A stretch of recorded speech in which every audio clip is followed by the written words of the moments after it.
Hello दोस्तों, नमस्कार। एक बार फिर सोमेन, आपका coach and financial planning expert. दोस्तों, आज एक बहुत इंपॉर्टेंट टॉपिक पे हम लोग डिस्कस करने जा रहे हैं, जो कि हमारा चैप्टर नंबर 13 भी है, जिसमें हम लोग हेल्थ इंश्योरेंस के बारे में स्पेसिफिकली कुछ डिस्कशन करेंगे।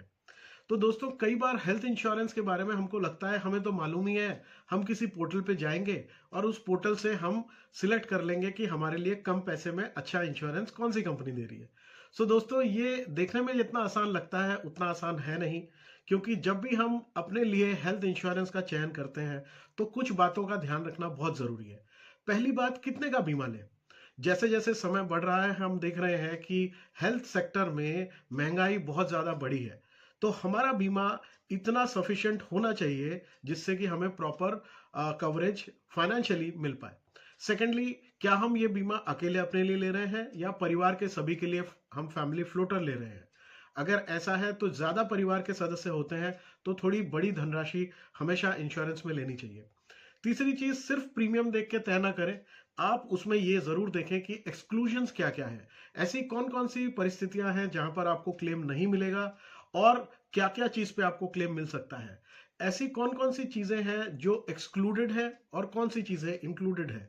आपके पर डे के चार्जेस क्या होंगे। हॉस्पिटलाइजेशन के वक्त आपका रूम रेंट में क्या कोई कैपिंग है या फिर क्या कोई कोपे की व्यवस्था है। ये सारी चीजें आपको ऊपरी तौर पे तो नहीं दिखेंगी, परंतु आप जब डिस्क्रिप्शन में जाएंगे तो आपको ये चीजें जरूर वहां मेंशन की हुई रहेंगी।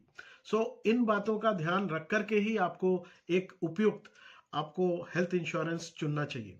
साथ ही इस बात को बिल्कुल इग्नोर मत करिएगा कि जिस कंपनी के साथ आप जा रहे हैं उस कंपनी का क्लेम सेटलमेंट रेशो कैसा है, यानी वो कितने लोगों को क्लेम देती है और कितने क्लेम्स रिजेक्ट करती है। इसके साथ ही एक महत्वपूर्ण बात, कितने सारे नेटवर्क हॉस्पिटल्स उस कंपनी के साथ हैं, ये आपको सुविधा देगी कि आप किन किन हॉस्पिटल्स में जाके अपना cashless treatment, free of cost treatment शुरू करवा सकते हैं बिना पैसा डिपॉजिट किए।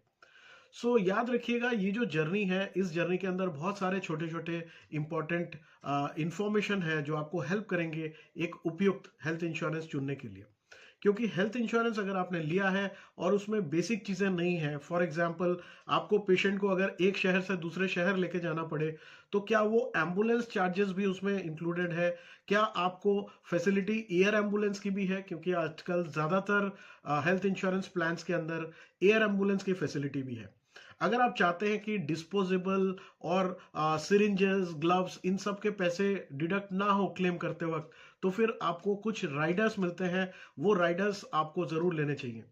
साथ ही अगर आपको लगता है कि ये एक ब्रेड अर्नर है, जितने दिन अस्पताल में रहेंगे उतने दिन उनकी कमाई नहीं रहेगी तो परिवार को फाइनेंशियल बैकअप नहीं मिल पाएगा, तो आपको डेली कैश हॉस्पिटलाइजेशन का एक राइडर लेना चाहिए, जिसमें वो जितने दिन अस्पताल में भर्ती रहेंगे उनको उतने दिन का पर डे के हिसाब से पे आउट अलग से मिलेगा। पर दोस्तों, ये सारे के सारे एड ऑन बेनिफिट्स हैं, इसीलिए ये राइडर के रूप में आपके पास उपलब्ध होते हैं। आपको इन बातों का ध्यान रखते हुए ही अपनी जर्नी को आगे बढ़ाना चाहिए। जब हम इन सब बातों का जिक्र कर ही रहे हैं तो हमें यह भी देखना चाहिए कि हमारे इस प्लान के अंदर में कॉम्प्रिहेंसिव ट्रीटमेंट, या जिसको कहते हैं कि जो क्रिटिकल इलनेस है उनके ऊपर किस तरह की कवरेज हमें मिल रही है या नहीं मिल रही है। आजकल बहुत सारे रोबोटिक सर्जरी होते हैं। आजकल बहुत सारी इस तरह की सर्जरियां हैं जो एडवांस टेक्नोलॉजी के आधार पर एआई के माध्यम से किए जा रहे हैं। तो उस तरह के हाईटेक जो सर्जिकल प्रोसीजर्स हैं वो भी आपके प्लान के अंदर कवरेज में होना चाहिए। कहने का मतलब, नेट नेट आप जिस भी शहर में रहते हैं, चाहे वो टीयर 1 सिटी है, टीयर 2 सिटी है या टीयर 3 सिटी है, आपको अपने शहर के इस इलाज के खर्चे के हिसाब से आपको एक सम एश्योर्ड चुनना चाहिए। और कोशिश करिए ऐसे सम एश्योर्ड को चुनिए जो कि हर साल बढ़ते जाते हो बिना क्लेम लेने की स्थिति में। फॉर एग्जाम्पल, अगर कोई ऐसा प्लान है जो आज 10 लाख पे शुरू कर रहे हैं लेकिन हर साल वो बढ़ता चला जा रहा है और आज से 10 साल के बाद वो 1 करोड़ का हो जाएगा बढ़ते बढ़ते, अगर हमने कोई क्लेम नहीं लिया, तो ये बहुत अच्छी बात होगी। क्योंकि जैसे जैसे समय बीत रहा है आपको ओवरऑल अपने उस इंश्योरेंस के अमाउंट को बढ़ाने की जरूरत नहीं है। आप सिंपली उस प्लान के तहत ऑटोमेटिकली इंश्योरेंस का अमाउंट बढ़ता हुआ देखोगे। इस तरह की चीजें ऑटोमेटिकली आजकल ज्यादातर प्लान्स के अंदर है। तो जब भी आप प्लान को चुने, एक बार फिर सिर्फ उसका प्रीमियम देख करके डिसाइड ना करें। इन सारी बातों को ध्यान में रख करके ही आप अपना उपयुक्त हेल्थ इंश्योरेंस प्लान चुने। कभी आपके मन में कोई डाउट आए तो आपको फाइनेंशियल एक्सपर्ट्स की सलाह लेनी चाहिए। हेल्थ इंश्योरेंस सेक्टर में भी बहुत सारे एडवाइजर्स हैं, वो आपको एडवाइस कर सकते हैं। अदरवाइज आप मुझे भी लिख सकते हैं, मैं आपको उसका जवाब जरूर दूंगा। Otherwise you can contact me over phone and over mail also. Alright, so इसी तरह की बहुत इंपॉर्टेंट जानकारी को एकत्रित करने के लिए आप हमारे इस चैनल शोमेन्स फाइनेंशियल शक्तिमान को जरूर सब्सक्राइब कीजिए और हमारे फ्री फाइनेंशियल कोर्स का फायदा उठाइए। So with this, take care, god bless you all, and मिलते हैं अगले सेशन में। Bye bye.